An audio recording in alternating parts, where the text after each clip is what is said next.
Good afternoon. Assalamualaikum warahmatullahi wabarakatuh. Welcome to Distant Learning brought to you by Indonesian Society of Interventional Cardiology. Thank you to Sonosemi which support this webinar. Dear college, as interventional cardiologists, we know that around 20% of our patients present with calcified vessel. Calcium in the coronary artery makes PCI more difficult and associated with complications such perforation, dissection, and stent under expansions. However, simply recognizing the presence of calcium is not enough. Calcifications is heterogeneous in shape, distribution, and morphology, which means that the treatment must always be tailored to specific pattern. Today, have many tools available for managing calcified coronary lesions, such as rotational atherectomy, orbital atherectomy, excimer laser, scoring and cutting balloon, and intravascular lithotripsy. Considering the challenge we face with calcified case, ISIC, as society, Indonesian Society of Interventional Cardiology, has been organizing a series of seminars and workshops inviting both national expert and world-class master to share the knowledge with our members. The latest in-person workshop on orbital and rotational atherectomy are conducted in two cities in Indonesia, Bandung and Yogyakarta. Today webinars highlight IVL, an exciting new technology which now available in Indonesia and already being adopted by some operators. We are grateful to the principal and distributor of Sonosemi IVL for bringing the first registered IVL system to our country. Dear colleague, the theme of today's session is Contemporary Strategy in Managing Calcified Coronary Lesions with Intravascular Lithotripsy. I'm A Fauzi Yahya from Pajajaran University Hasan Sadikin General Hospital, Bandung, and acting as chairman of Indonesian Society of Interventional Cardiology, have the honor of chairing this session together with Professor Wei-Chun Huang. Professor Wei is a leading interventional cardiology in our region with great expertise in complex PCI, including calcified vessel. He's acting as Vice Superintendent of Pingtung Christian Hospital and Professor at National Sun Yat-sen University, Taiwan. Professor Wei, it is a pleasure to welcome you and an honor to have you with us. Thank you, Dr. Ya. It's my honor to be here to join the IC section. I hope everyone have a very wonderful experience in this section. Thank you. Thank you very much. Yeah. Dear colleagues, our learning objective today are to understand algorithms for managing calcified coronary lesion, to be familiar with IVL and its unique mechanism of action, and to learn the effect of IVL across different patterns of calcified disease. So we are delighted to have three distinguished speakers. First, Dr. Amir Alkatiri, Senior Interventional Cardiologist and Director of Cath Lab at Harapan Kita Cardiovascular Center, will present algorithm-based approach to treating calcified coronary lesions. Good afternoon, Dr. Amir. Thank you for being with us. Good afternoon. Thank you very much. Thank you for having me. And the second speaker will be Dr. Calvin Leung, interventional cardiologist at Queen Elizabeth Hospital, Hong Kong, speaking on best practice in intravascular lithotripsy, insight from Hong Kong. How are you, Dr. Leung? Thank you very much. Hello. Joining with us. Thank you very much for inviting. It's a great opportunity to learn from all of you from Indonesia. Yeah. Okay, thank you for accepting our invitations. And the third speaker is Dr. Novita, a rising star interventional cardiologist from Bandung. She will share serial IVL cases from Indonesia. How are you, Dr. Novita? I am great. Thank you, Dr. Fauzi. Thank you for honorable moderators and also panelists and also all speakers. Thank you for the opportunity, Doc. Okay. And we also joined four esteemed panelists. First, Dr. Tse-Hsuan from Veteran General Hospital, Kaohsiung, Taiwan. Dr. Yang, how are you? Good to see you here. Hello everyone. It's my honor to join the section with our Indonesia colleague, and I hope we can learn a lot from each other. Thank you. Okay, thank you very much. And we have also Dr. Indah Sukmawati from Siloam Hospital, Lipo Village, Tangerang. Hi, Dr. Indah. Hi, Dr. Fauzi. Hi, Professor Huang. Thank you for having me in this excellent webinar. Looking forward to learn from all the expert speaker and expert panelists here. Thank you. And we also have Dr. Arditya Damarkusuma from Dr. Sarjito Hospital, Yogyakarta. Dr. Good Damar? afternoon, Dr. Fauzi. How are you? Dr. Yeah, Huang, how great are to see you? you. Thank you. I'm very happy Yes. to be in this session. Thank you, Doc. And the next panelist is Dr. Dewa Gede Dwi Sumajaya from Bali International Hospital. Hello, good Welcome, afternoon. Dr. Yes, thank you, Dr. Fauzi. Yeah, Hello, Prof. Gede. Huang. Nice to meet you.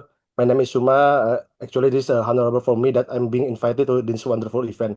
Looking forward to follow this session. Thank you. Okay. So this session will run for 90 minutes. After each presentation, we will have a brief panel discussions, followed by more comprehensive discussion at the end. So I invite all participants to submit questions through the Q&A box. So without further delay, let's us begin. I invite our first speaker, Dr. Amir Alkatiri, to deliver his presentation. Dr. Amir, you have 20 minutes. Thank you.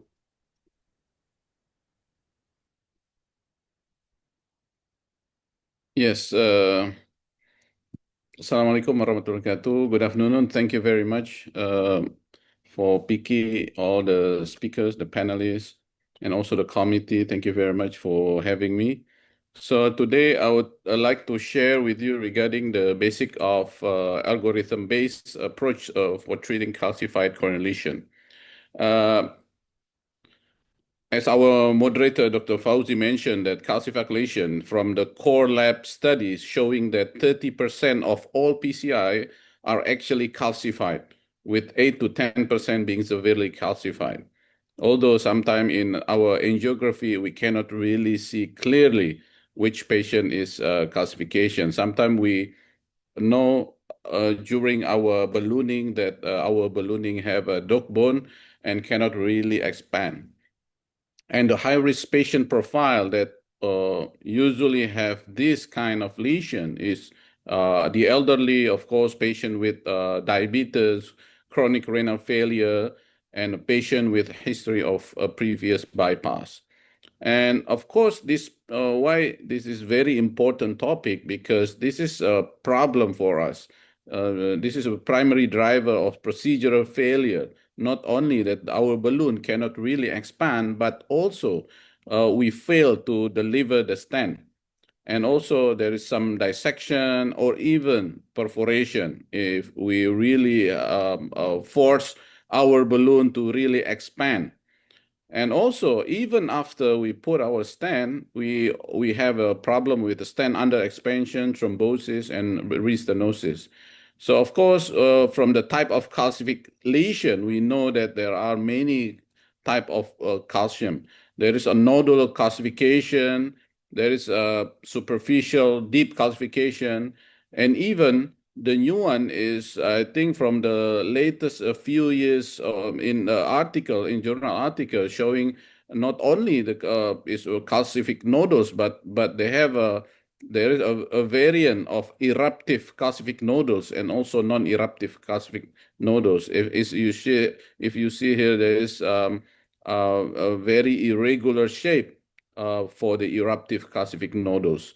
Of course, we are still very new for this, so I don't think we really have a correct way how to deal with each kind of this calcific variants. And the problem start, of course, with detection of coronary calcification. Previously, we know the calcium, of course, from our fluoroscopy. But if you see the severe one in the lower part of the panel, you see that even before we inject contrast, we know there's severe calcification in, let's say, in LAD or RCA. And also, of course, with the advancement of our intracoronary imaging, such as IVUS and OCT, of course, we know the calcification, not only there is calcification, but also the type of calcification, the length, and also the calcium thickness. These are the comparison of clinical available coronary imaging tools. Of course, we know from non-invasive modality from CCTA and intracoronary imaging. Of course, we know especially the OCT have the ability to see the calcium thickness that probably other modalities cannot. And from the calcium score, I think it was developed since 2018, especially the OCT calcium score, and also followed by the IVUS calcium score, 2021. From this, we know which calcium lesion is really severe that need atherectomy or not. So this scoring system, I think, is very beneficial. And I think this is one of the important articles from the EAPCI Clinical Consensus Statement 2023, showing that how we really have to manage this heavily calcified coronary stenosis, starting from the assessing from imaging, whether it's CCTA, a coronary angiogram, IVUS, and OCT. And if you see the right side of the panel, we can appreciate also how we should see how we should handle this kind of calcification. If, let's say, I will show later, of course, in the algorithm, but this one showed that if it is a really uncrossable lesion, you only have two options. It is rotational atherectomy and also laser. And if you have a really deep calcification, of course, the IVL is the choice. And other than that, you can see that there is a choice of NC balloon, super high pressure balloon, and to a cutting balloon. And what is quite interesting is the post-PCI assessment. The choice are not only intracoronary imaging, but also it really specify the enhanced angio image. This is software or application that we have in our cath lab, whether it is a stent boost from Philips or stent fizz from GE or even clear stent from Siemens or other brand. And also how we do optimization. I think this is also a very basic slide that's showing that the choice of how to tackle the calcification, starting, of course, from balloon angioplasty and the other atherectomy, whether it is rotational atherectomy, orbital, and in this session, we focus on intravascular lithotripsy that will be talked by the next speaker. How we do the decision-making framework, how to choose which modalities to tackle this one. And again, this article, this is a very important article, is because it showed really how we do the pre-procedural CTA guidance. Because by CT, we really can plan which modalities that we want to use in tackling the heavily calcification. Such as if you have a lesion calcium score is more than 453, then the choice you almost always will use the atherectomy, and also this FFR.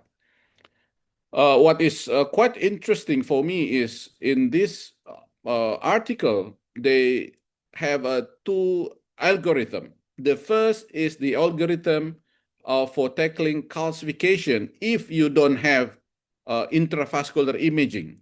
So there is a choice. There is a choice that you can also manage the calcification if you don't have intracoronary imaging, such as this one. So if you appreciate here that of course, the first rule is to avoid direct stenting. I think this is very important, not only for the calcification lesion, but also I think for all lesion. Try not to do the direct stenting, or if you do the PCI. And then after that, you try whether the small balloon can cross or not. Because if the small balloon cannot cross, then probably you will start with the primary rotational atherectomy. Then if you can cross, then you have to pre-dilate, and from the result of your pre-dilatation, especially one-to-one balloon, whether it is optimal or not. If it is optimal, then you can finish with the stenting. But if not, then you probably will have to use to escalate your balloon, or even doing some kind of atherectomy, depends on the lumen size. And then after that, of course, you re-evaluation after you do the lesion preparation. And then after that, you decide whether you have to use another kind of modalities, and then finishing with the stent. And what is very important here, I think, is since you don't use intracoronary imaging in this algorithm, I think it is very important to assess your result by doing the stent enhancement software. In this case, such as a stent boost or stent fizz. So because this is very important, because if you don't have intracoronary imaging. On the other hand, this is the algorithm if you have intravascular imaging guidance. So it's a separate algorithm. And of course, once again, if the wire cannot cross, I mean the catheter, the imaging IVUS catheter cannot cross, I think you have to start with the rotational atherectomy. But if it can cross, then you really have to see how is the calcification by using the calcium score, or OCT calcium score, or IVUS calcium score. If it is more than 2 or more than 3, that's probably you really have to use the IVL or atherectomy in this case. And then what is very important also when you use intravascular imaging, don't forget to assess your lesion after you do the lesion preparation. So it's not that you do lesion preparation and you stent. No, I think before the stent, you really have to see whether the calcification is really have some kind of reverberation. If you do rotational atherectomy, you really analyze whether it has cracks in many places in the calcific lesion or not before you put a stent. And what is also interesting in if you see, this is a SKY consensus for management of calcific lesion. You can see that it only has one algorithm, but actually this algorithm is combining, because if you see at the top is angiographic evidence of calcific lesion, and then it showed that whether you use intravascular imaging or not. So they really combine whether you have intracoronary imaging or not, you can use this kind of algorithm. So if you don't have intracoronary imaging, the SKY expert consensus highlighting using the NC or specialty balloon or scoring balloon. So you use a big NC or big scoring balloon 1-to-1. If it is can go up and it's no dog bone, then probably full expansion in 2 view, probably you can proceed with the PCI. But this one, I think, very important, because the full expansion 1-to-1 balloon, you have to see it in 2 separate orthogonal view. So you cannot really rely on one view only if you don't use intravascular imaging. So you have to have 2 orthogonal views showing no dog bone, showing full expansion of your big balloon, so you can proceed with PCI. If you don't have a full expansion, then you need to have to escalate your way of treating the calcification. In this case, is using lithotripsy or atherectomy. What is also interesting, this is a Japanese publication. This is just published yesterday, August 22nd, by Professor Ikari, showing in this paper, it is stated that angiographic evaluation is not reliable. So it really, because of course we understand that the Japanese, they really cover the intracoronary imaging almost 100% of their PCI. So, but what is for me very interesting, if after they use IVUS or OCT, and when it showed severe calcification with calcium score of 3 or higher, it can go directly to IVL. So I think this is very important that I don't see in other algorithm. So, but if it is not really severe calcification, so they can try with other atherectomy. I think this is a very important point to discuss later, I think, because it is very new. And it is also stated that if you use IVL, I think better to end up with drug-eluting stent and not drug-coated balloon. It is stated in this paper. So how to use this one? How you use IVL, especially for focal lesion, for under-expanded stent. So I think the IVL is the choice. How you use the orbital atherectomy, usually if you have a large caliber, more than 3.5. Of course, you can also use IVL in this kind of big vessel. If you have an arto-osteal lesion, I think orbital atherectomy is the choice. When you use rotational atherectomy, usually if it is uncrossable lesion, calcified related to underexpanded stent, and this is laser. Of course, we don't really have laser technology in Indonesia or Southeast Asia. So how to escalate and combination therapy? So I think this is, of course, in daily practice, we almost always use combination when we deal with calcification. And this is a prepared calc combo study showing that it is better if you use rotational atherectomy plus cutting balloon compare with we use either rotational atherectomy only or cutting balloon only. And also rotacut study, although this is a negative study, and this is also very important, showing that if you have a rotational atherectomy, I think rather than you step up your burr to the bigger size, I think better to use rotational atherectomy plus lithotripsy. So this paper published last year showing that rotatripsy strategy was significantly safer and more efficient compared with rather than you use a 2 burr of rotational atherectomy. So this is a 66 years old patient with a history of PCI-LAD 11 years earlier. With this is because of the time, I think I have to move on.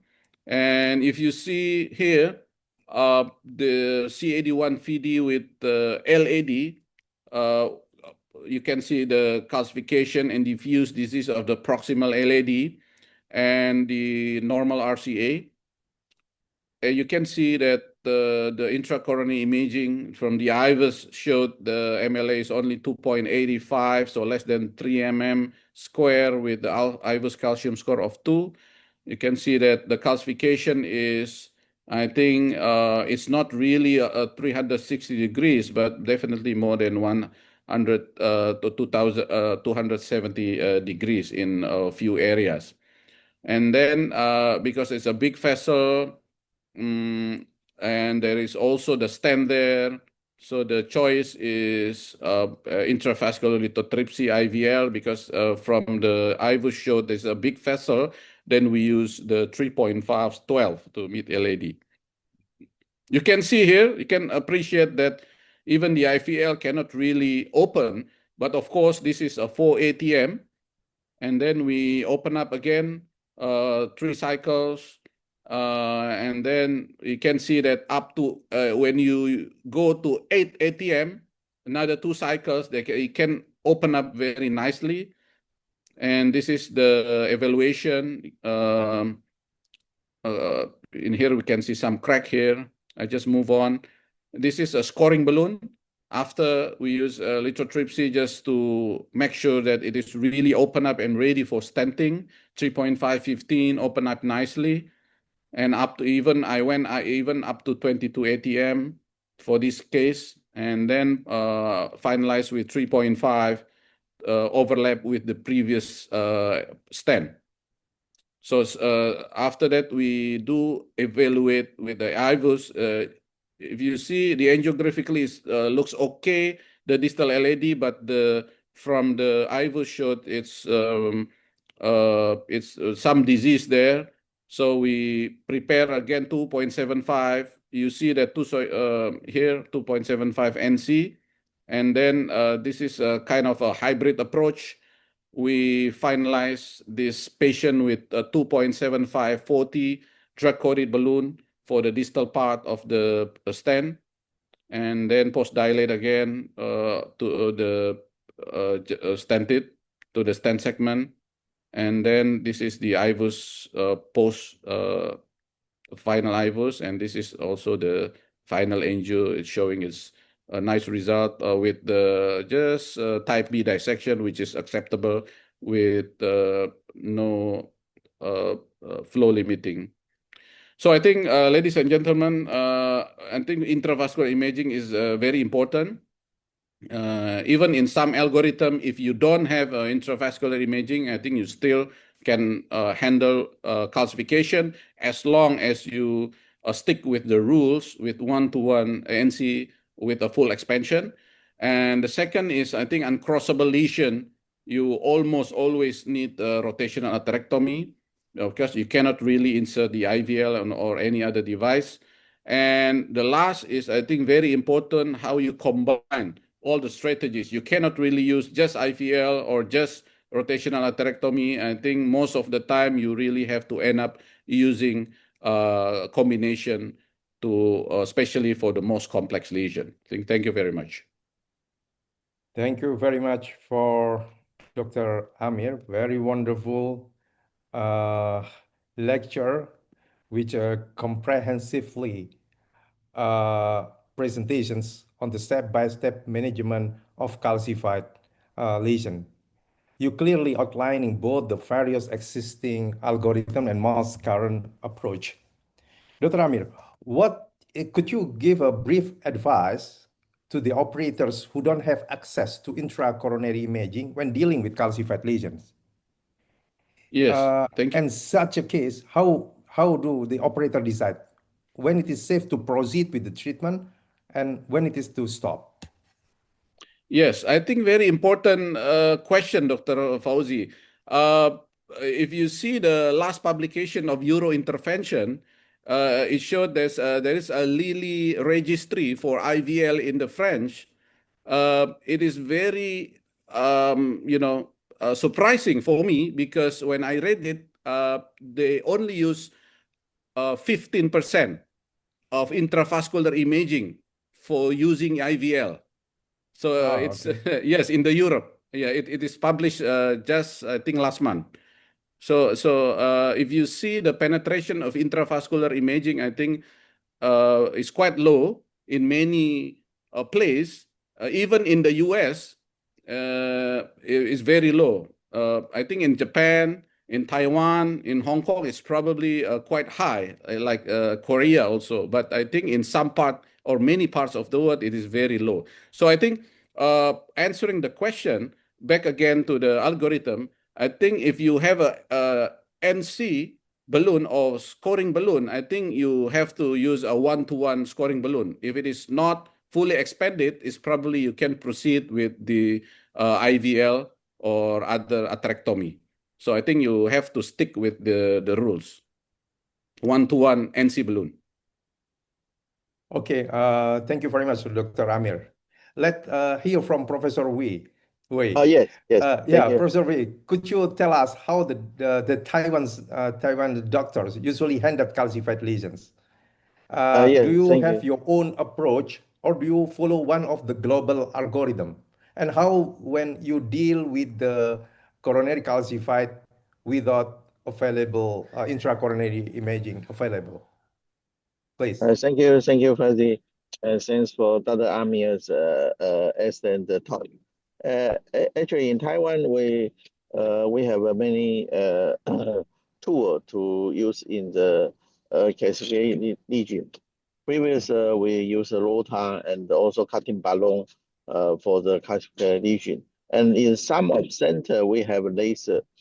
But the national insurance pay for the cutting balloon and also rotor. So rotor and cutting balloon is very popular in Taiwan at this moment. But recently, in recent 1 or 2 years, the IVL is more popular in Taiwan. But because the national insurance doesn't pay for the IVL, so the patient have to pay it by themselves. I think we also follow up the protocol, just like Dr. Amin said. If the lesion is too small, cannot cross the balloon, we will use a rotor first, and after rotor, we will use IVL to break the calcified lesion, and after that, I think almost 90 or 100% we will use image guide. However, IVAS or OCT, because in Taiwan, IVAS or OCT also paid by the national insurance, so the patient don't have pay. So it's very easy to use for the patient because they don't have to pay anything. So for the protocol, I think we also follow the international rule. But for the laser, because only a few centers use laser, or I think only use instant restenosis or some calcified lesion. So it's not popular in Taiwan. And also, we don't have an orbital atherectomy in Taiwan at this moment. Thanks for your question. Thank you. Oh, okay. Thank you. Dr. Leung, from Hong Kong. How about in Hong Kong? Do you routinely image before shock or burying? In Hong Kong, I think like in Hong Kong, Japan, we have quite a high uptake of the intracoronary imaging use. I think for elective cases in our lab, the uptake is almost more than 90%, nearly 100% for intravascular imaging. And therefore, for like calcific disease, we usually typically will have intravascular imaging, either OCT or IFAS. Yeah. Oh, okay. Thank you very much. Okay, let's move to the second speaker. Please, Professor Wei, lead the session.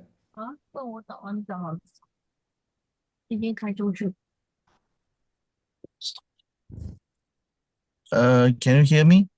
Yeah. Please lead the Okay. session. Yeah. The second talk, I will introduce the Professor Dr. Kevin Leung. Kevin Leung is an interventional cardiologist and Queen Elizabeth Hospital, Hong Kong. And also he's an assistant professor in the Chinese University of Hong Kong. So the second talk, we will welcome Dr. Kevin Leung to share the experience from the Hong Kong about the calcified lesion. Professor Leung, please. Thank you, Dr. for the kind introduction. So I'm Dr. Kelvin Leung from Queen Elizabeth, Hong Kong. It's really very happy to be invited to join this really great session today. So, So I have no financial conflict of interest to disclose. So as in the opening, we have said the prevalence of calcific coronary disease is very high, and it's also a nightmare to the interventionist. It increases the difficulty of the procedure. The procedure outcome is not as good, and also the patient long-term outcome is also not as good. The complexity is that there's a different morphology of the calcium, different distribution, thickness, length, and also concentric, eccentric. There could be calcium nodules. And also recent studies, intravascular imaging studies have enlightened us that there are different types of calcium nodules. And paradoxically, while the eruptive ones have a better, are more deformable, have a better stent expansion, they actually had a higher rate of, they're more biologically active and tends to have a lot of regrowth of the calcium nodule inside of the stent and a higher rate of target lesion failure.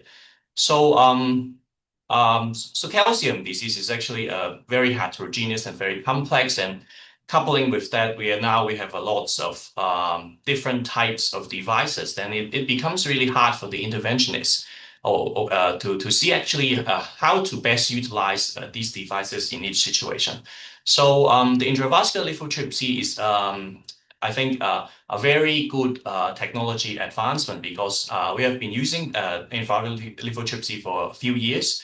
So I think it's very convenient because we can use it just like a usual balloon, 6-French compatible with a workhorse wire, and the deliverability generally quite good.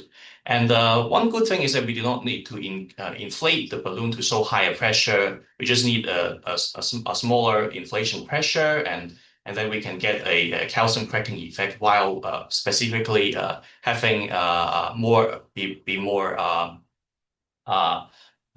avoiding damage to the soft tissue. So these are some different vendors specific facts that we need to know for our devices.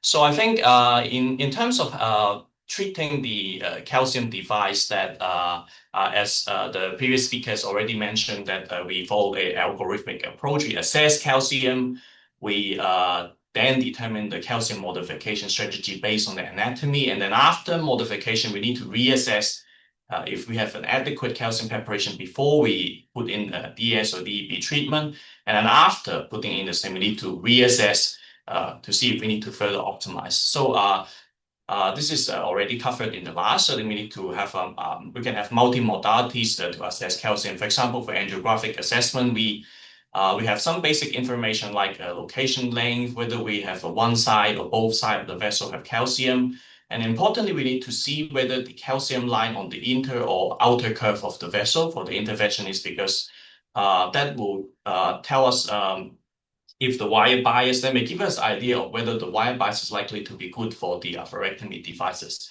For example, if there's an inner curve, nodule inner curve calcium, then the rotablation may not be the best. And then we may need, for example, if we really want to do debulking, orbital atherectomy with a bidirectional types of ablation may be better for the inner curve calcium. So this one is this slide already covered it already. That with intravascular imaging, there are a lot of other more details anatomy that we can assess, and also there are scoring systems developed for both OCT and IFS to reflect the burden of the calcium. So regarding the tool selection, that really this very important consensus paper, also covered by the last speaker, tells us that in different situations, actually different tools may act differently.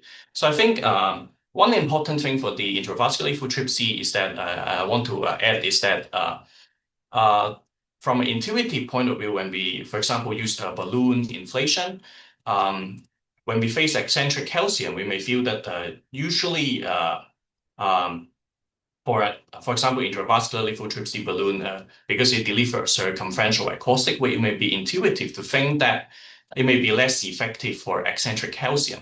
But if you look at this pooled analysis from Disrupcy, these studies actually show us that regardless of the different degree of the arc of the calcium, whether it's from concentric to a eccentric calcium, and actually they achieve the same stent expansion and minimum stent area, and also the stent symmetricity in terms of the OCT study. And also you can see after the IVL preparation, actually there are calcium cracks across all, no matter it is concentric, eccentric calcium.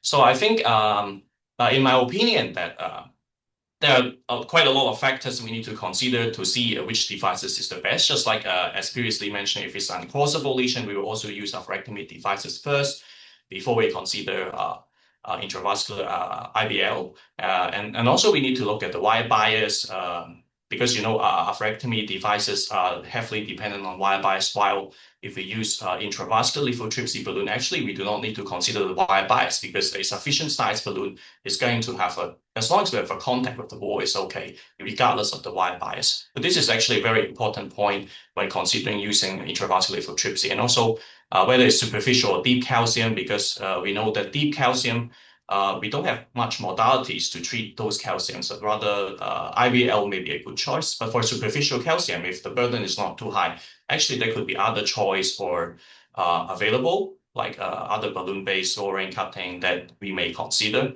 As we have mentioned, probably concentric, eccentric calcium IVL could be effective.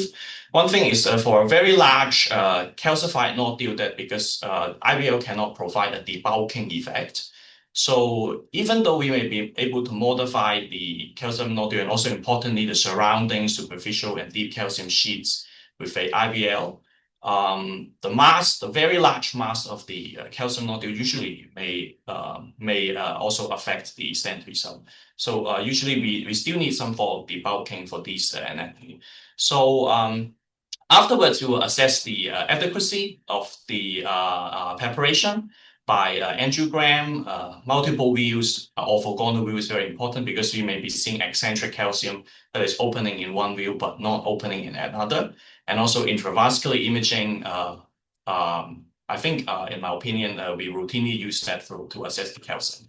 So one thing is that the intravascular lithotripsy balloon sometimes may not give as dramatic result in the intravascular imaging, especially for the eccentric type of calcium.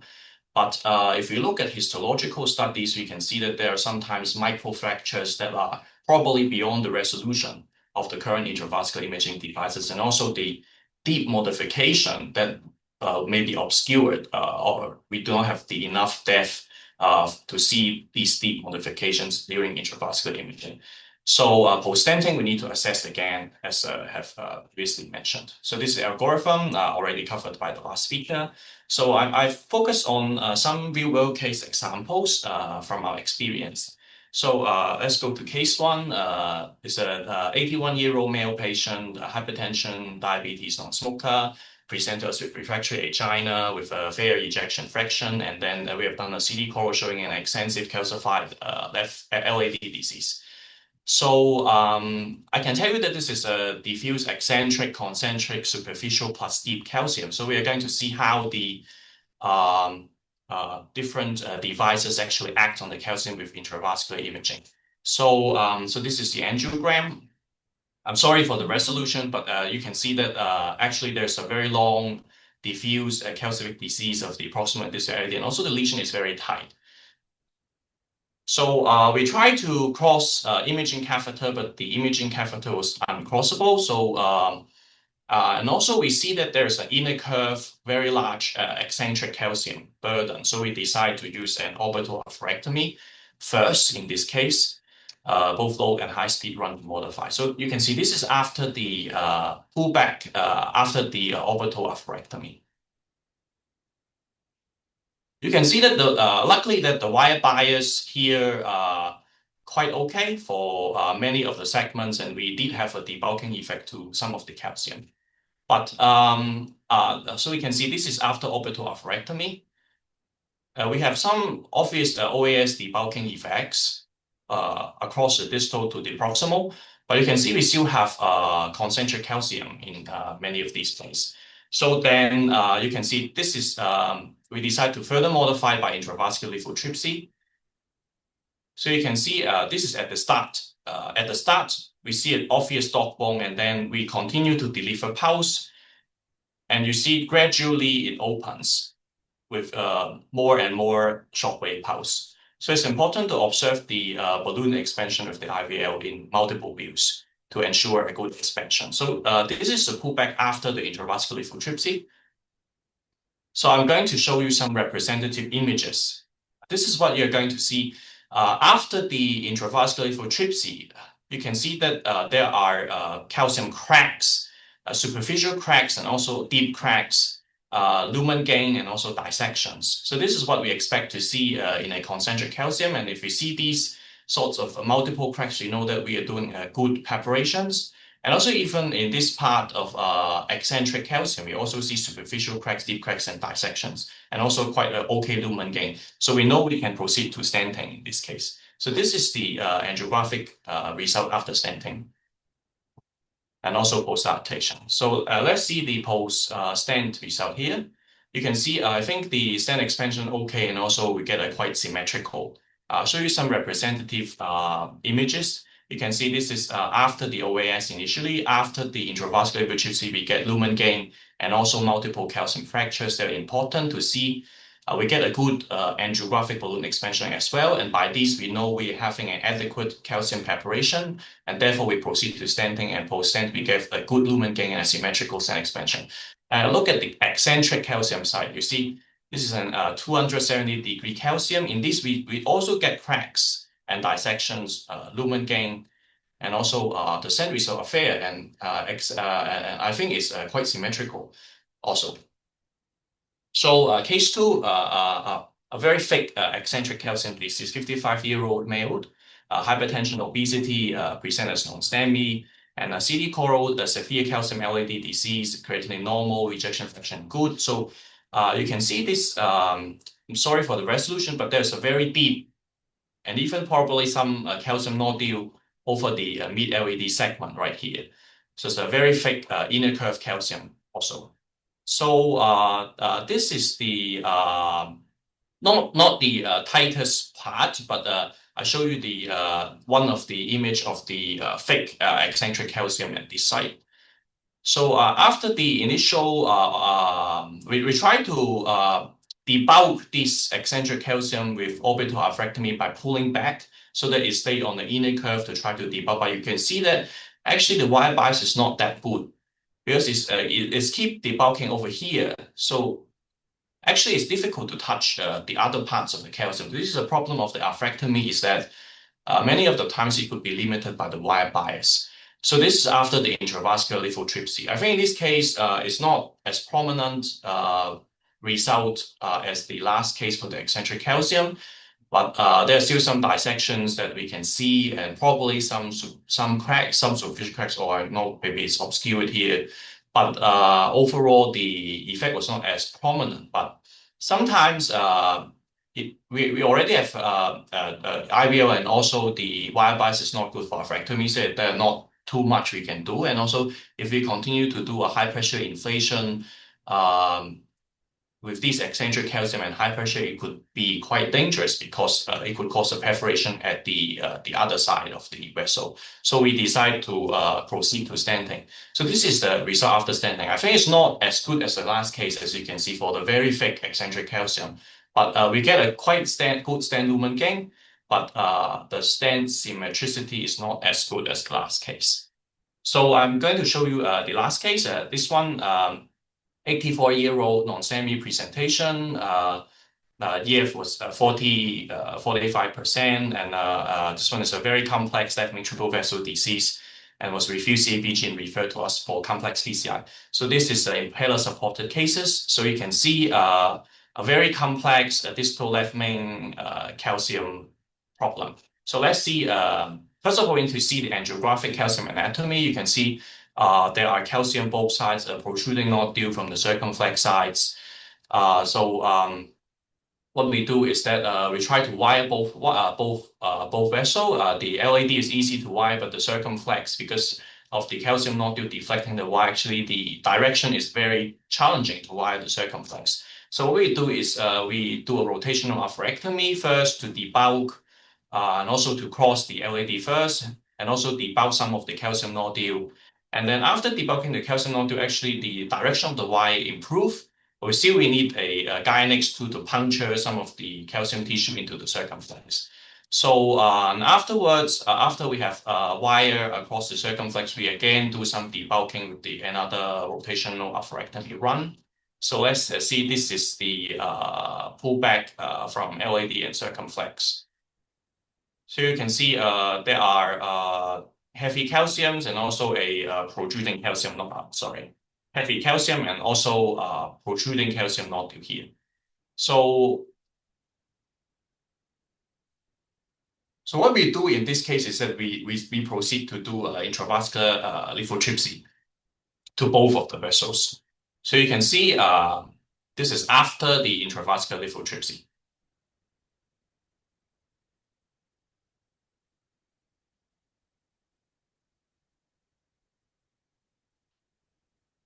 And so this is before and this is after. We still get some calcium cracks and then lumen gains. So we complete with a two-stand technique, and then this is the final angiographic result. So you can see the IVUS opening at the bifurcation was actually quite good after a combination of the RA and also with the IVL, even for such complex calcium anatomy. I think the results, angiographic results, especially good. So and finally, I think we'll touch on a few slides on what could go wrong. So I think intravascular lithotripsy has been generally safe, and from my experience, is also a very safe tool, and compared to many of the other devices, especially that with atherectomy in ACS patients or hemodynamic unstable patients, we are particularly concerned of no reflow, slow flow, or having hemodynamic instability. But usually for IVL, that is less likely to happen. But also as we have mentioned, that I think just like any balloon strategy, that if we have facing eccentric calcium, we need to be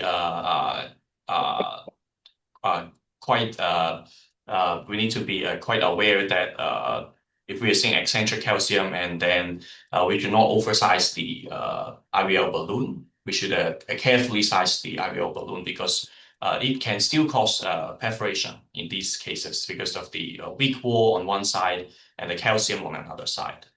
So you can see another case here, another case of a OCT. So, and also IVL balloon can rupture. So we have also encountered a few cases of IVL balloon ruptured, and sometimes it's okay, but sometimes it can cause dissection, hematoma expansion. So, and also another phenomenon that we quite frequently see is the IVL induced ventricular capture. So I think we can see the IVL spikes here, and sometimes in bradycardia patient especially, we may capture the ventricle for some few beats, but usually this is benign. So I think for a takeaway that we need to know the device, and then we need to assess the calcium anatomy to decide the modification strategy.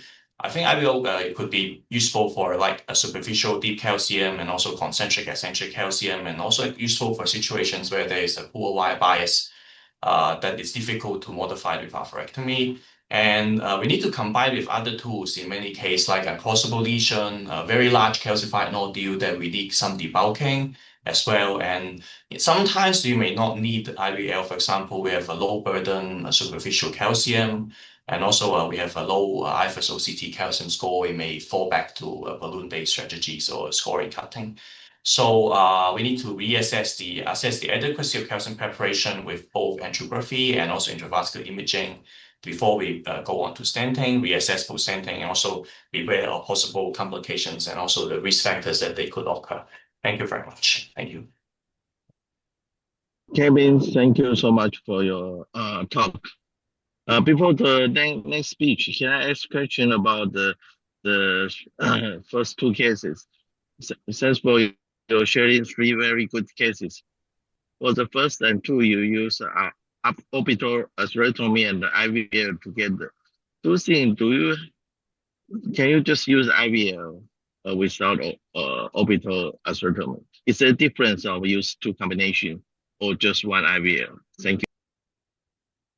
Usually in our center, our practice is that in the first case, the main reason of using the OCT is actually the uncrossable, because the OCT, even the OCT catheter small balloon cannot pass the lesion, and therefore we use the orbital atherectomy.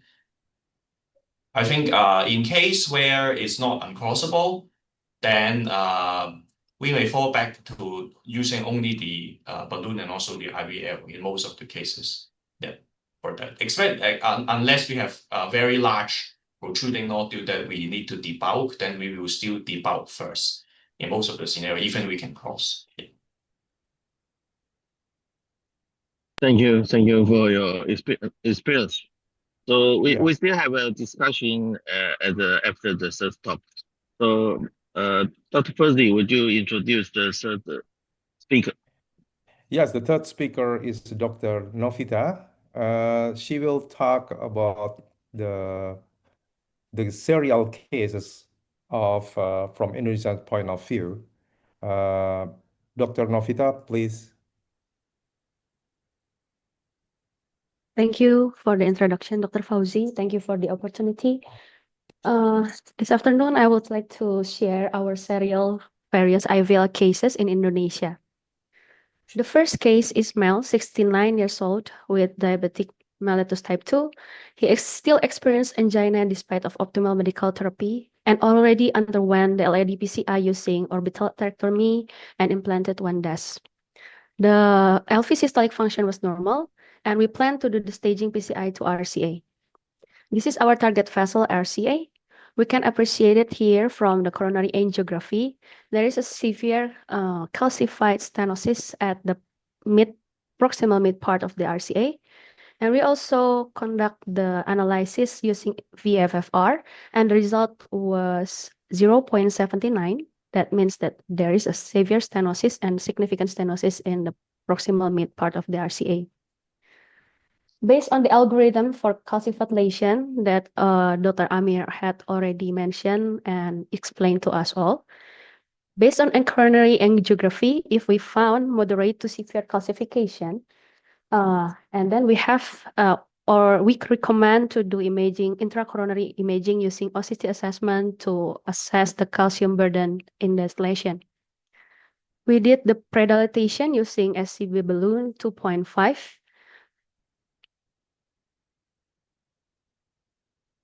And from this, we can appreciate that the balloon cannot fully expand, that then there is a waste in the balloon here. And we did OCT evaluation to the lesion.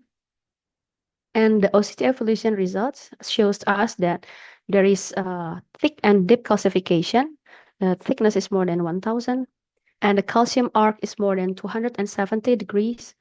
The MLA was 2.13. And the distal lumen reference diameter is about 4 millimeters. Back to the algorithm for calcified lesion, we found that there's more 3 points for the calcium score based on OCT assessment. So we proceed to do the lithotripsy according to the algorithm. We chose IVL 3.75, 12 millimeters, that is delivered using the extension catheter, and it was dilated several times for 3 cycles until 30 pulses. And here in the 6 ATM, we still can see the balloon indentation, and we increase the pressure to 8 ATM. We still can see the balloon indentation. And finally, there is a removal of balloon indentation at 10 ATM using IVL for the 3rd cycles. And this is the OCT evaluation post-IVL. We can see here that there are several calcium fractures alongside the calcified lesions we found before. Here is, and there are luminal enlargement from MLA 2 until MLA 5.57. We do further predilatation using 4 balloon, NC balloon, up to 18 ATM. And we decided to use DCB 4.015 millimeter that is inflated up to 6 ATM for 60 seconds. And this is the final angiogram of our first case. The severe concentric calcification at mid RCA, and this is the post-IVL and DCB. We will proceed to the second case. The second case was male, 65 years old, with hypertension, DM type 2, and dyslipidemia. He still experienced angina and positive ischemic response on treadmill test with normal LV systolic function. From this, we can appreciate there is severe calcified stenosis at proximal LAD. This is our successful first procedure to LAD PCI, and one DES 3.5 already implanted at LAD. And this is our target vessels for the next, is the RCA. And as we can see and appreciate it from the coronary angiography in the proximal part of the RCA, it appears just like an easy radiolucent lesion, but it's not the case with this patient. We try to predilate it using SCB 2.0, and we can see that there is balloon indentation. And after predilatation using two balloon, we still fail to insert OCT catheter, even though we are already using the guide extension catheter. So we decided to perform intravascular lithotripsy, and supported by guide extension catheter, the AVL balloon still unable to traverse the lesion.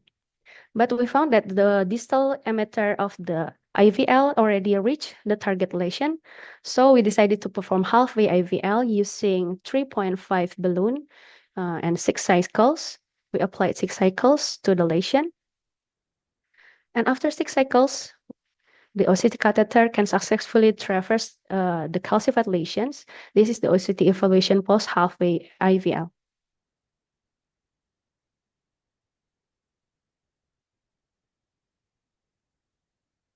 And we can appreciate here, there is calcified sheets and nodular calcification at the mid-RCA with some calcium cracks after the first IVL cycles. After that, IVL can successfully traverse to mid-RCA, reaching the target lesion using the guide extension catheter support. And we continued the cycles until 10 cycles. We applied the IVL cycles until 10. And this is, we can see still there's a balloon adaptation first.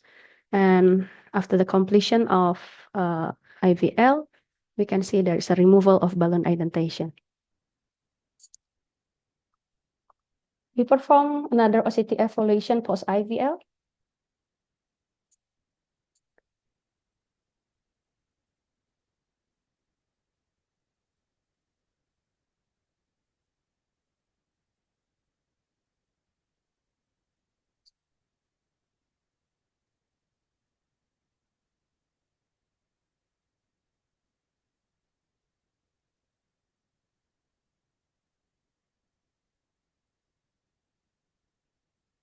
Yeah, and any technical issue?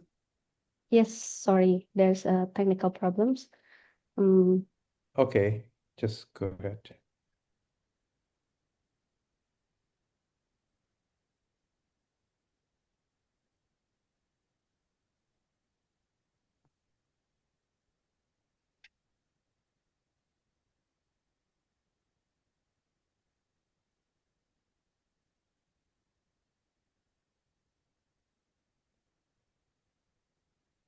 So while Dr. Novita tackling the technical issue in sharing the presentation slide, I would like to ask Dr. Leung regarding how you deal with the calcium nodule, very eccentric calcium nodule, which is how you select the IVL size balloon. Dr. Novita, are you okay now? Yes, Doc. Yeah, okay. Okay, next please proceed with your Sorry slide. for the inconvenience. And this is the OCT evaluation post-IVL.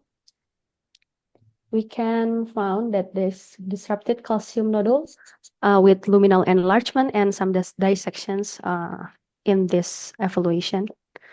And after that, we decided to implant 3.5 DES that can expand well at proximal mid-RCA.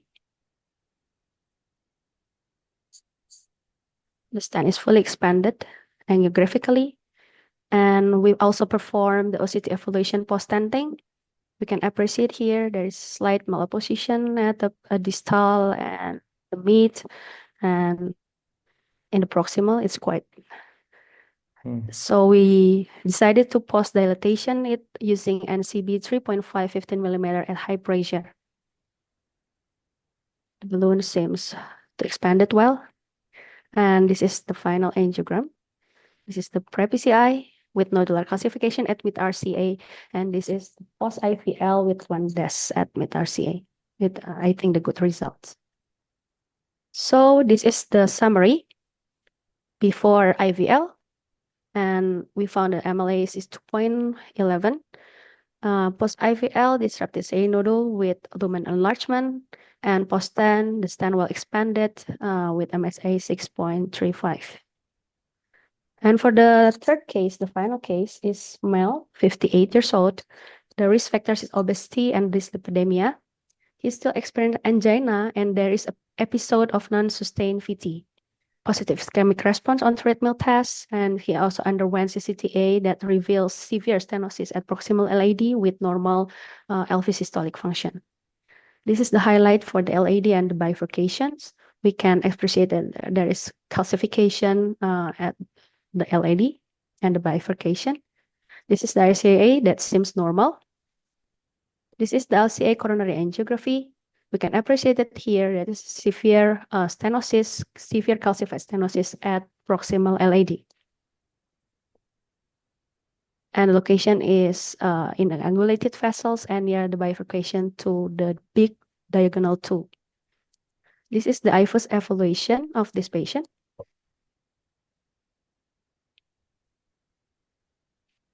The distal part is also calcified, and this is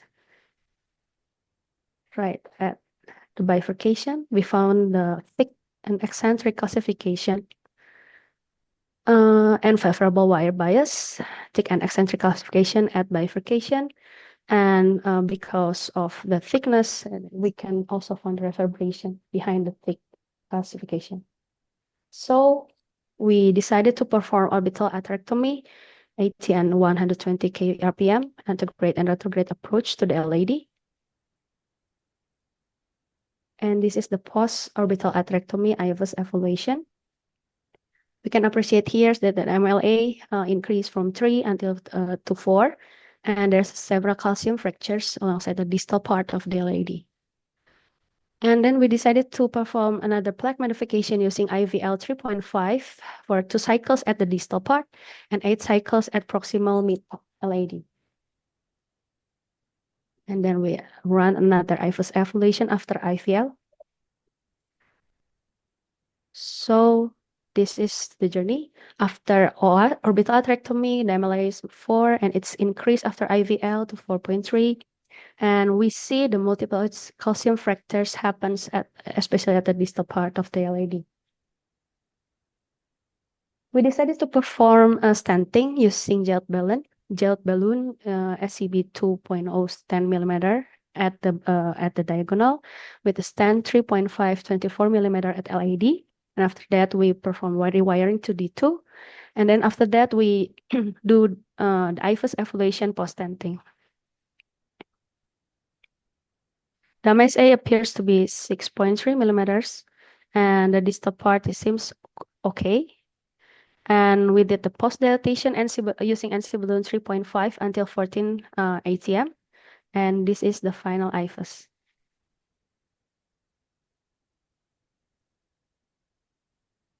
We can see a quite wide opening to the diagonal side branch. And the stent is landed at the proximal LAD. And after NC balloon, we found that the MSA is 6.2 mm. And this is the final angiogram of our third case.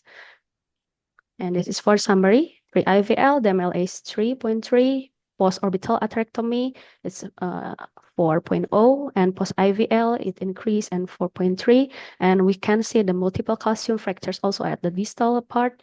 And post-stenting, the stent well expanded with MSA final is 6.2 and good, no dissection, and the stent is expanded well. So for the conclusion of these 3 cases, that we successfully treated 3 distinct intracoronary imaging-guided calcified coronary lesions using IVL-based strategies. The first case, we found the severe concentric calcification at RCA and using IVL followed by DCB angioplasty. And for the second case, we found a calcified nodule at RCA.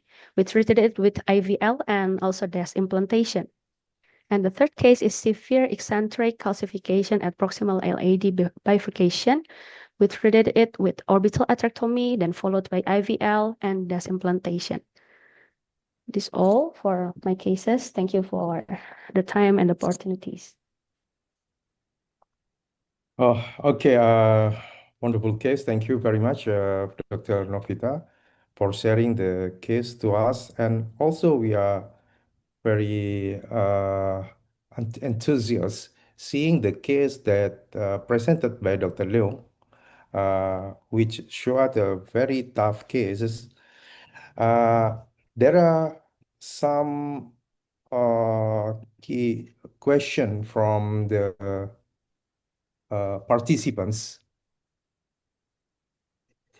So before I read the question from participants, I invite the panelists to give comment or asking the questions to the panelists, please, to the speakers.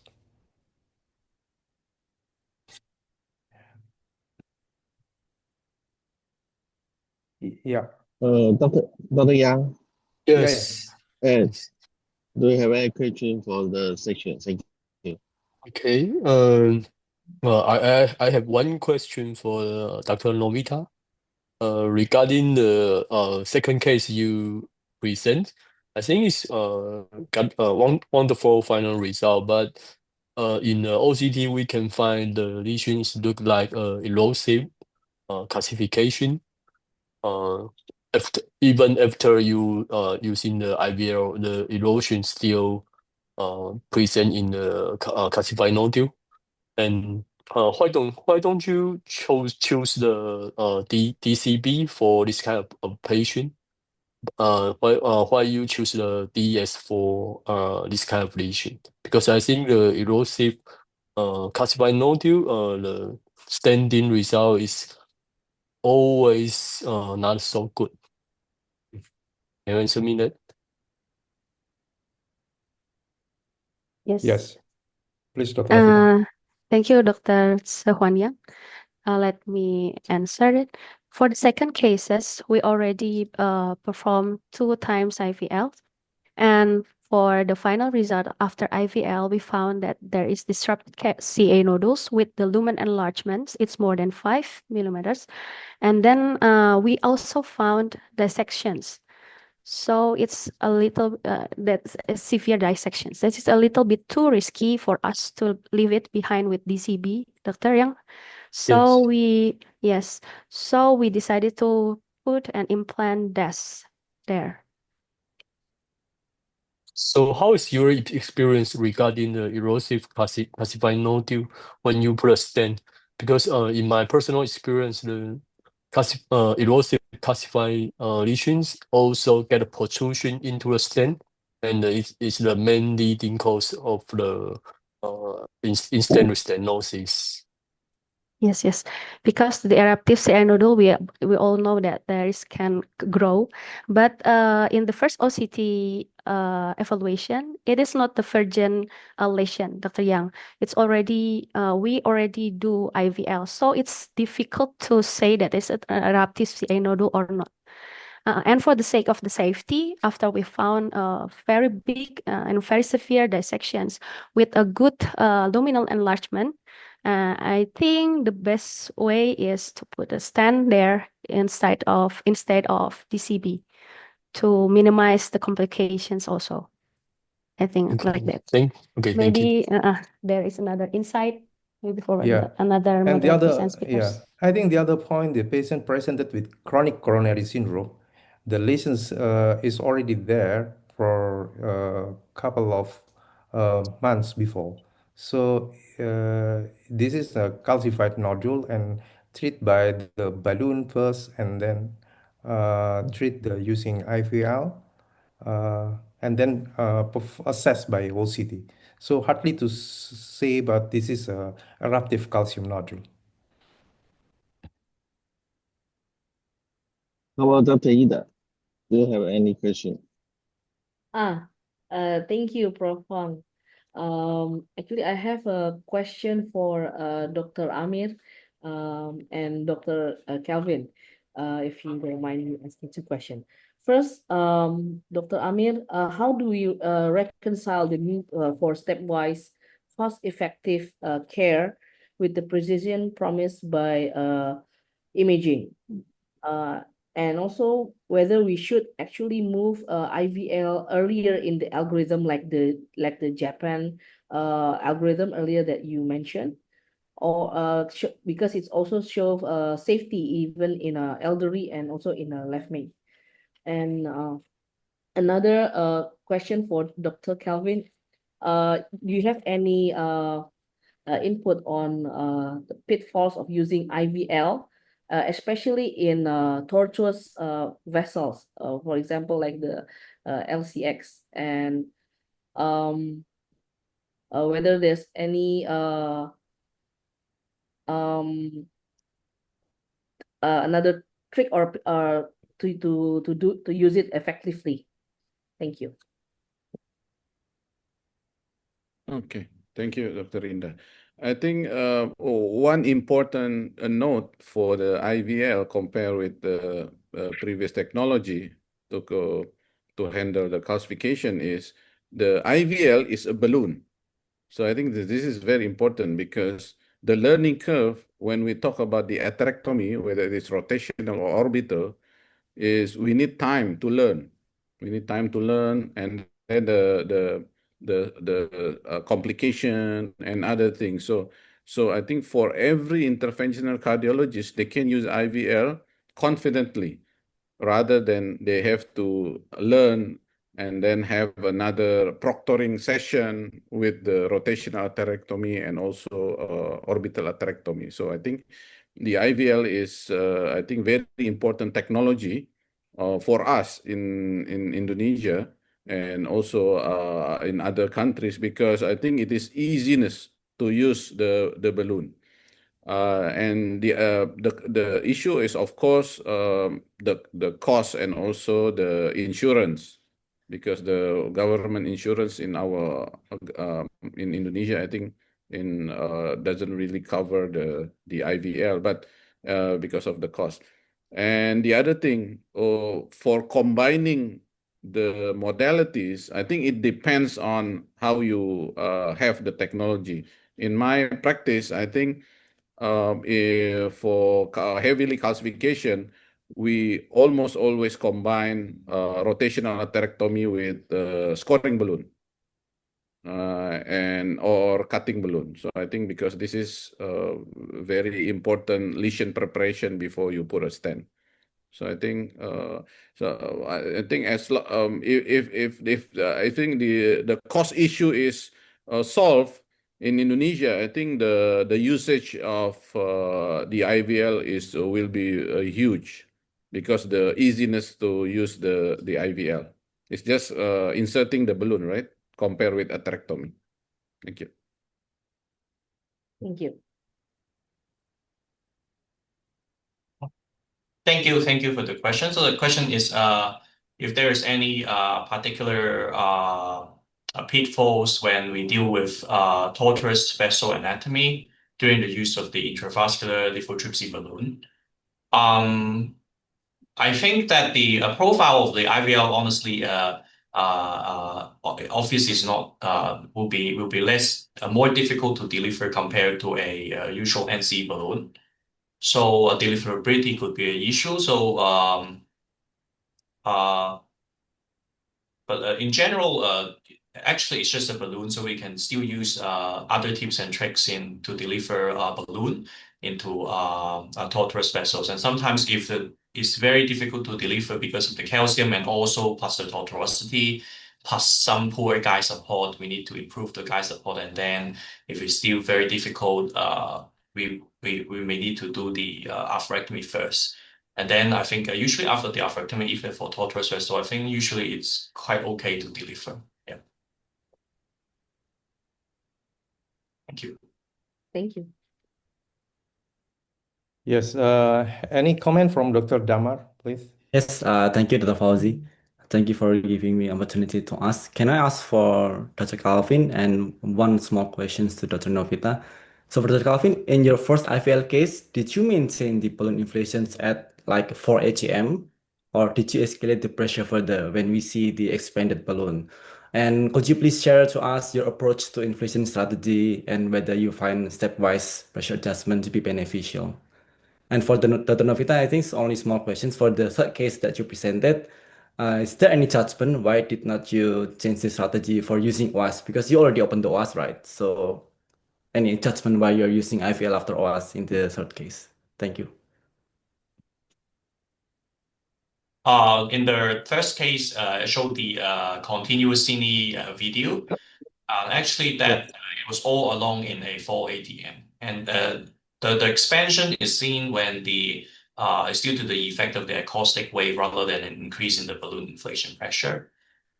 Personally, in our center, of course, because there are different vendors of the IVL catheters, and there are quite a number of them in Hong Kong. And so usually from our experience, we typically keep at the 4 for most of our cases. So I personally do not have much experience of increasing the inflation pressure continuously during the IVL procedure. Okay, thank you, Dr. Leung. And then, Dr. Novita, there is a question from Dr. Damar. Yes, thank you, Dr. Damar, for a very good question. First, we already use orbital atherectomy, but for orbital atherectomy and IVL, it has several benefits and limitations, Dr. Damar. For the orbital atherectomy, maybe we can use it for the bulking, and it depends on the contact or attachment to the vessel wall. And we can do another, the higher speed, like 120 kRPM to ablate more. But in this case, we also find the large lumen and superficial and deep calcification, both of them. So after the bulking effects using OAS, and we do the evaluation by OCT, we already found several calcium fractures, but sorry, by the IVUS. But for the deep calcium and microcalcium fractures, especially at this bifurcation, we still need the IVL to make the microcalcium fractures and also to crack the deep calcification. Maybe it's for the answer. Thank you, Dr. Damar. Okay, thank you very much, Professor Wei. What your experience regarding using two modalities, whether you use orbital atherectomy or rotational atherectomy plus IVL? How many percentage that you use these combinations? Oh, thank you, thank you. Because in Taiwan, actually, we don't have a orbital atherectomy, so we usually use before we use a rota with cutting balloon, but now we use a rota with IVL. But sometimes if a rota, but if the lumen is big enough, we will just use IVL directly, and use DS in the final. So I saw there's a panelist, Dr. Sumajaya. Thank you, Prof. Huang. Thank you, Dr. Fauzi. Question about the. Okay, so actually I got a question to direct to Dr. Calvin Leung. So nice to meet you, Dr. Calvin, in this wonderful meeting. So it is actually worth noting that the development of the calcium modification tool has grown so far that actually has been noted by Dr. Amir, which is the availability of the IVL balloon to modify the calcium lesion is like we are riding a BYD car, which is easier, more convenient, and full auto. And we don't need a steep learning curve compared to the old manual car, which is we need to like synchronize our eye, hand, foot, and also ear, especially to using the Rota Pro or Rota Legacy. And the learning curve is needed in that such device. So as long as we are really understand the advantages and also the disadvantages of each device, I think we know that which lesion that we need to apply in specific devices. So, you know, in Indonesia, actually, IVL is on the higher side. It means that in terms of the price, so it's still expensive. Then sometimes we meet the long lesion. Let's say we got a long lesion like more than 60 millimeter. In your experience, the first thing, how you manage this lesion using single IVL in terms of the first is the balloon sizing. Which sizes would you choose, either the proximal reference or maybe distal references? And then Second is, how do you apply the impulse in each specific site?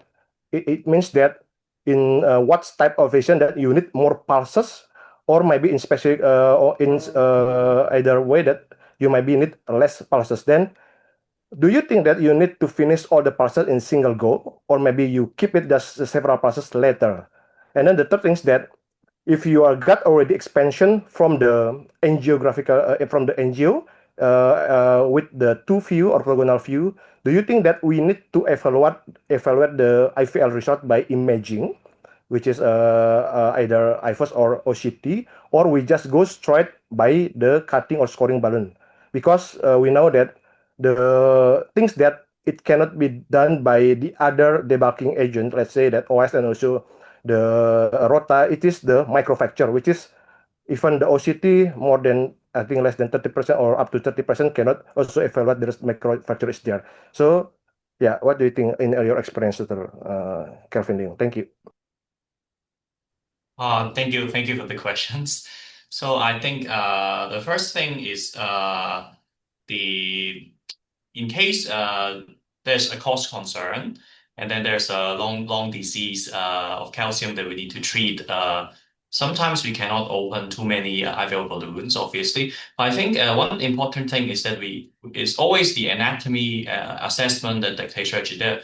I think the one thing is that with the anatomical assessment, also intravascular assessment, we can know which sites actually we need to modify the most. This is the first thing. And second is that usually we do some non-IVL balloon dilatation beforehand as well. And during that, we can see actually which site is the most resistant. Because I think the IVL actually work best at the undilatable sites. If the site's already well expanded, usually it will do well after the stent expansion as well. So I think we need to check the response of the balloon, and also we need to check the intravascular imaging to see which sites of the calcium actually most require treatment. I think that's yeah. Yeah, thank you, Kevin. Sorry, maybe one more things that maybe because the IVL balloon will induce some spike over the ECG, would you consider this is actually safe in terms of the patient with the PPM or maybe ICD?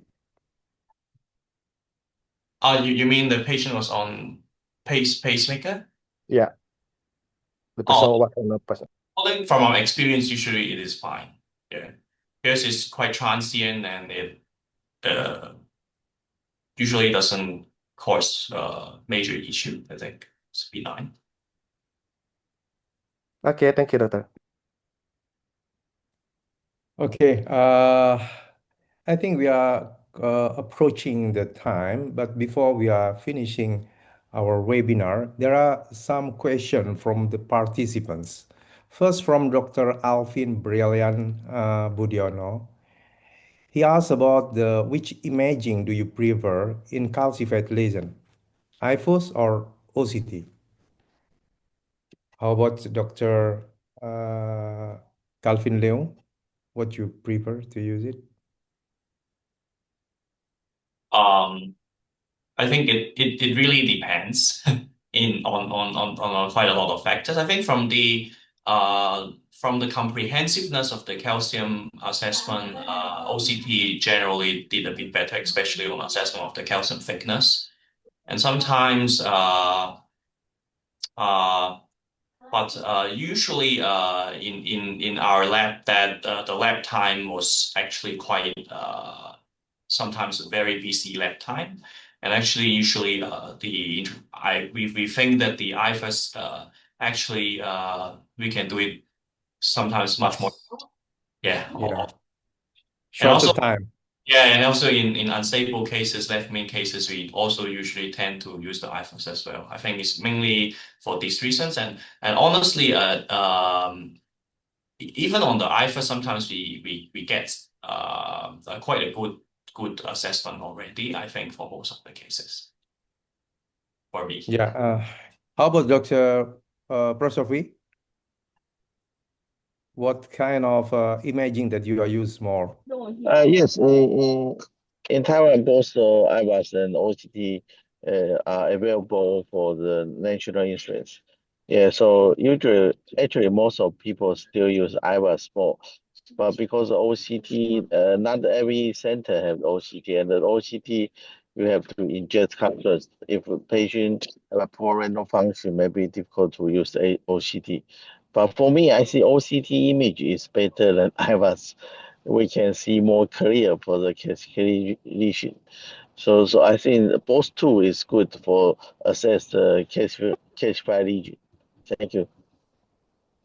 Okay, thank you. How about Dr. Amir? Which one that you are using, preferring calcified What? lesions?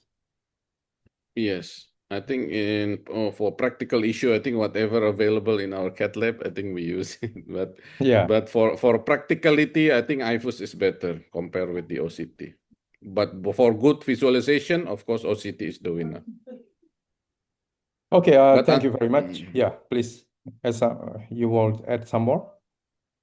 No, thank you. Oh, okay, thank you. Dr. Yang, have you any preference to use IFUS or OCT?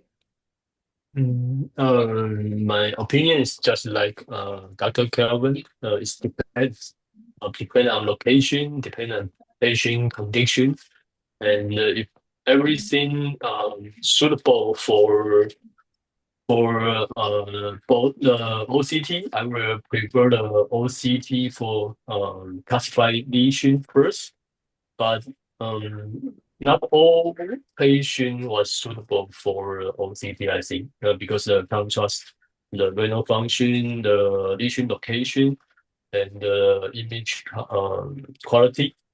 So mostly I use IVAS, but if I can get choose, I will prefer OCT for calcified lesion. Okay, thank you. In terms of vividly image, you can use OCT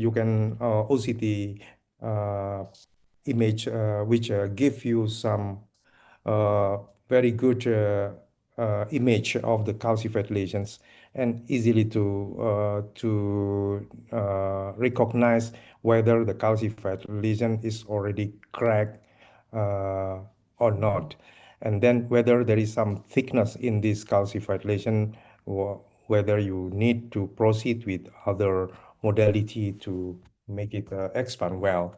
But I agree that is OCT in dealing with tortuosity or dealing with the osteal lesion and the patient with renal problem, we prefer to use IFOS. Okay, the second question is regarding dual antiplatelet.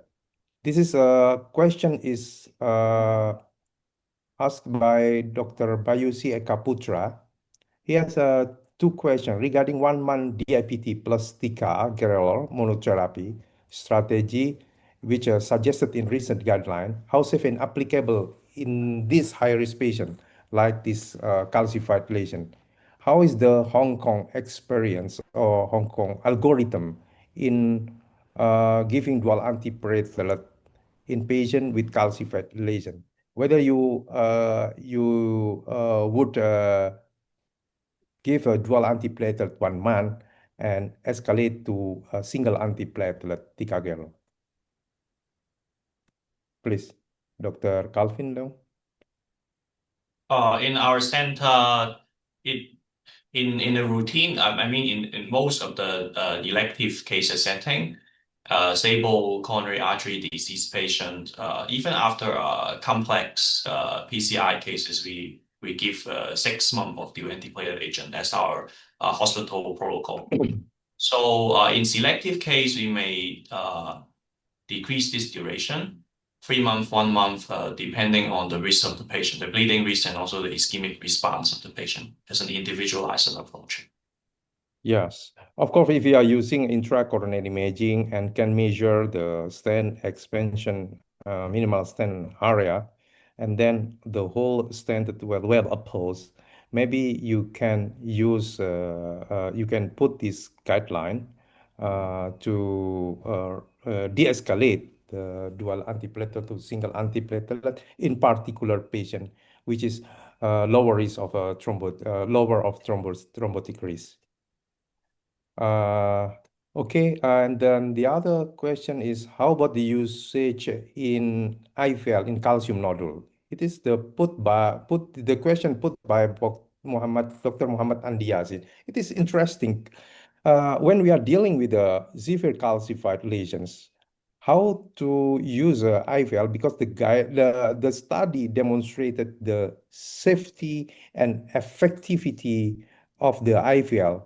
But in our experience, we have to be cautious in using IVL in very extreme calcified lesions because the eccentric calcified lesion is very thick compared to the concentric one.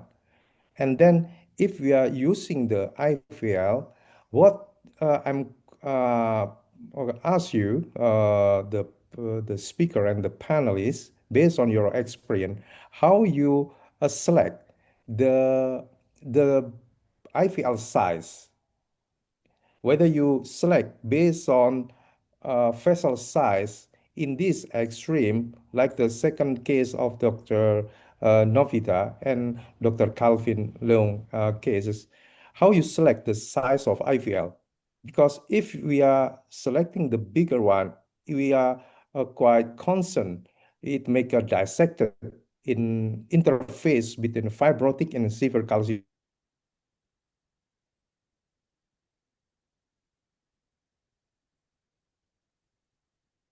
Yeah, connection issue.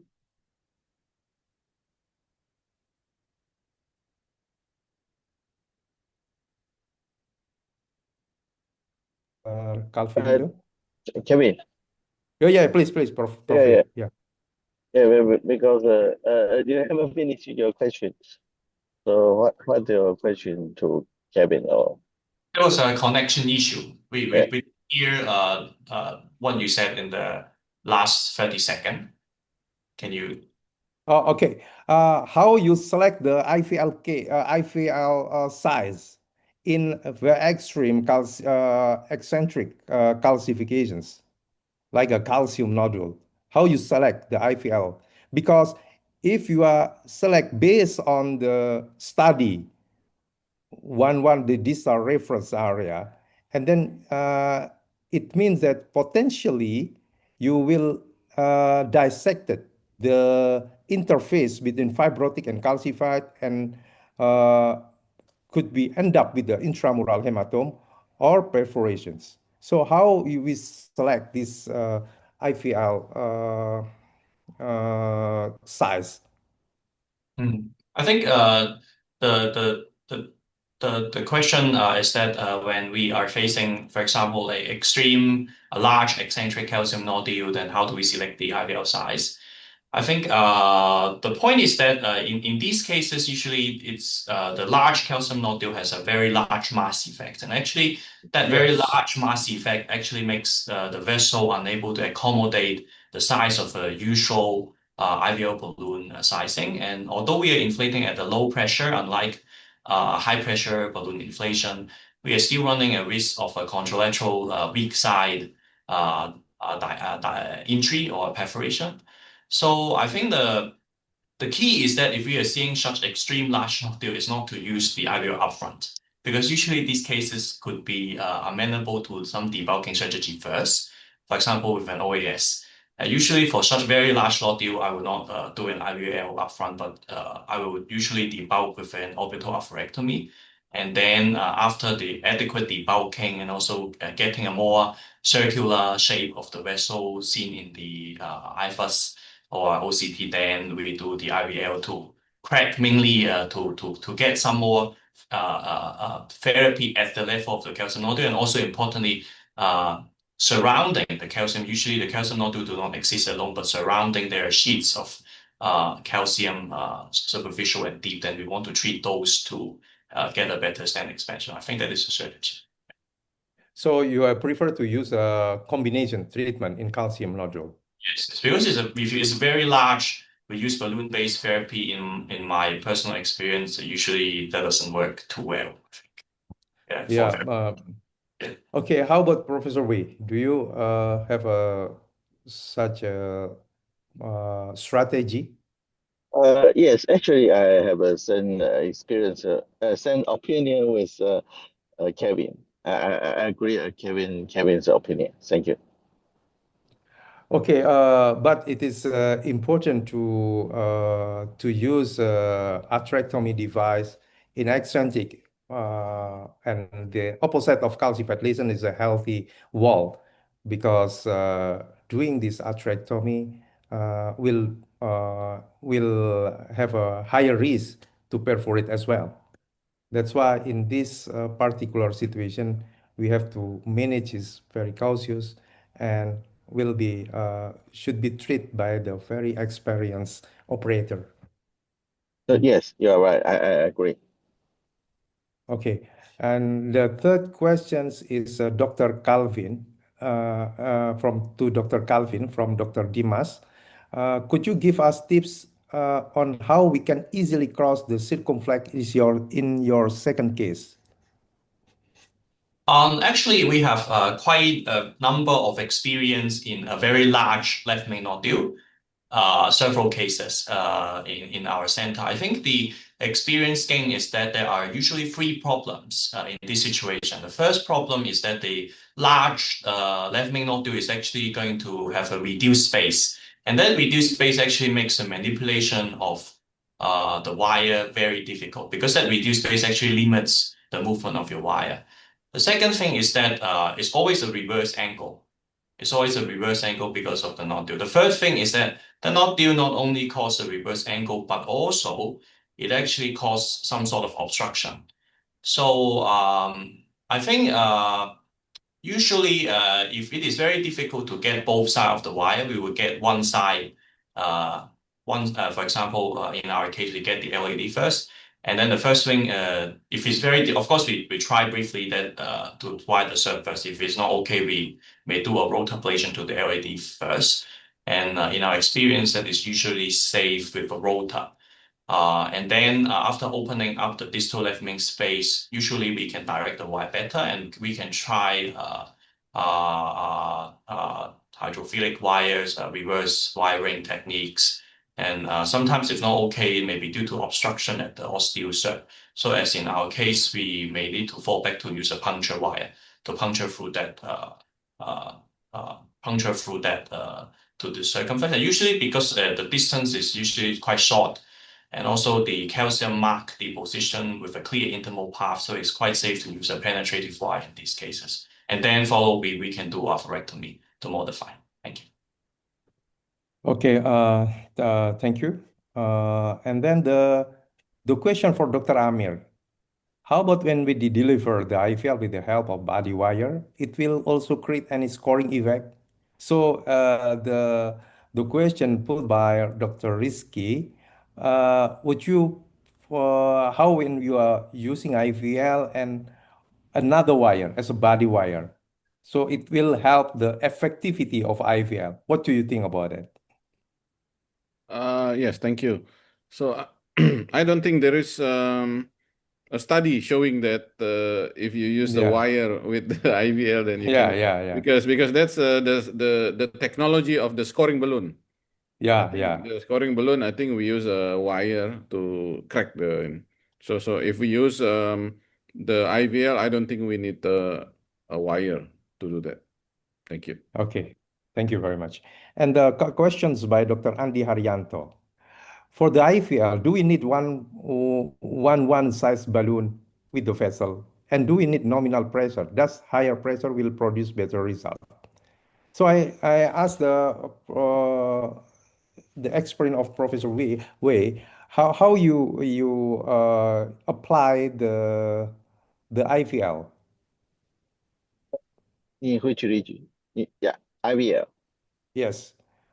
How you apply? Yeah. How you select based on the 1:1 ratio 1:1 vessel Okay. size? Okay. Yes. Usually we will say the one-to-one side, one-to-one balloon size, IVL size, and actually in Taiwan there's three company have the IVL. Most of company their balloon have also only one layer, but for the Sono semi company, their IVL balloon have two layers. So in some of cases, use one layer maybe easy to rupture. but for the sonosemi, they have two layer is the more resistant to rupture. I think there's a different design of IVL. So if patient is feasible, usually we use the sonosemi, the IVL balloon to inflate the region, use a 1:1 vessel size. How you inflate the IVL first for ATM and Yeah, yeah. from for ATM and also we according the IVL instruction increase gradually. Oh, how big is it? How Usually, high the pressure you achieve? usually depend on the size. Usually from for ATM to AATM, depend on do we open up the region or not. If the region already open up, maybe we don't need so big ATM for the patient because it, we can get the result from the if we can open up the balloon. Yes, and then image guided as well. If you are using the image guided, the eccentric calcified require a difference with your handling with the concentric calcification. Maybe in the concentric calcification, we can increase the pressure to a higher pressure compared with the eccentric calcifications. Because to I see yeah, the eccentric is more difficult to treatment. yeah, The yeah. concentric is more easy. You can open up the balloon IVL size adequate. Yes, yes. So, Dr. Andy, there's interesting the response from Professor Wee. I hope will answer your questions. And question from Dr. Bagus, Igusti Bagus Warjana. In severe calcified, if we cannot achieve a good result, even with Rota OAS plus IVL, what should we do? Wow. So the whole modality failed to expand the calcified lesion. So what you are doing in this situation? Have you any experience to such a case, Dr. Calvin Leung? Um, Actually, do, but that this was like a chronic total occlusion case, and then we finished up, and then it is a very large like eccentric calcium burden, and even after preparation, uh, it's just basically cannot open up. So usually I do not tend to not to stand in this case. Yeah. Yeah. Of Yeah, course. I think the important part in how you strategize using the atherectomy device, selecting the burst size or selecting the speed of the orbital atherectomy and how to perform properly atherectomy device and how to perform IVL. It seems to me that it is will very hard to see that going to unsuccessful. If it did happen, as Dr. Calvin mentioned, that we better to end up with the DCB. Okay, and then the last question that I'm going to share to you is from Dr. Erwin Mulia. What is your routine lesion preparation after IVL? Is it scoring balloon or cutting balloon or NC balloon? Any pitfall of each balloon after IVL? So, Dr. Yang, how you prepare after IVL? Normally, I prefer using um the NC balloon first because I think the cutting balloon is and the scoring balloon is different characteristic in this kind of situation. And if I can cross, my only goal is to cross the IVL. So I will do the NC balloon first. And if NC balloon fail, I will try the atherectomy instead of the scoring balloon or cutting balloon.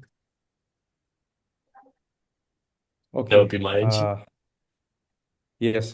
Thank you. How about Dr. Calvin? You are using a cutting balloon or NC or scoring balloon after IVL? I usually use an NC balloon as well. NC balloon. How about Dr. Amir? Yes, just like the case that I did and presented is I use a scoring balloon. Okay. Professor Wei? Usually I use NC balloon because in Taiwan it's a scoring balloon. The national unions don't pay for the scoring balloon, so the patient have pay by themselves. If they already pay IVL, they will pay more for scoring balloon.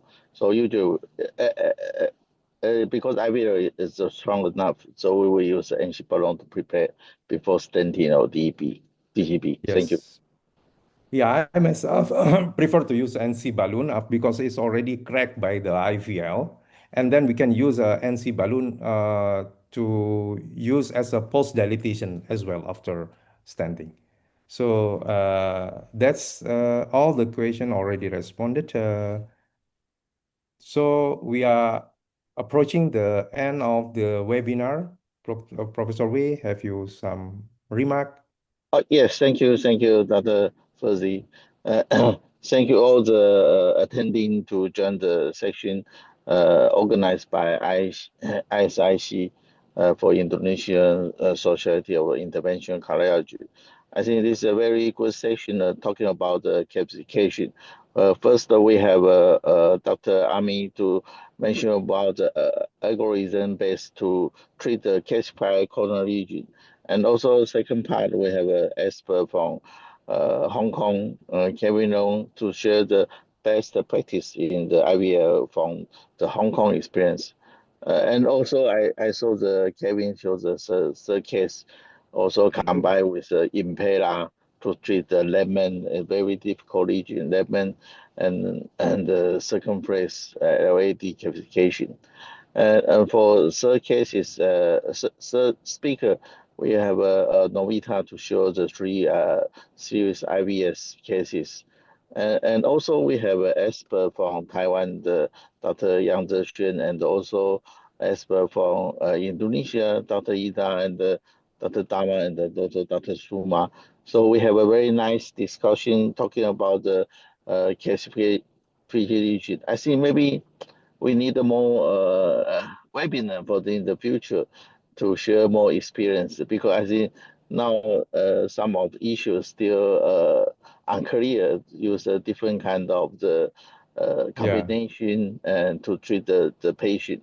So maybe Dr. Fauzi will organize more classified lesson for all the ISIC or Asian cardiologists. Thanks so much for your attention. And also the last, we still have thanks the Sono semi company to provide the support of this webinar, so we can learn more for the expert. Thank you so much. Yes, thank you. Yes. Yeah, on behalf of Indonesian Society of Interventional Cardiology, I would like to sincerely thanks to all the distinguished speakers, especially from the overseas speaker, Professor Wei, Dr. Calvin Leung, and Dr. Yang Tse-Hsuan, which share with us your thought and cases to this webinar. And great thanks to all the national faculty which give insight to this webinar to our participants.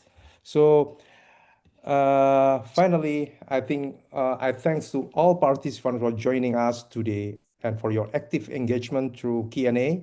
We hope this session help us to improve outcome for our patient with complex and calcified coronary disease.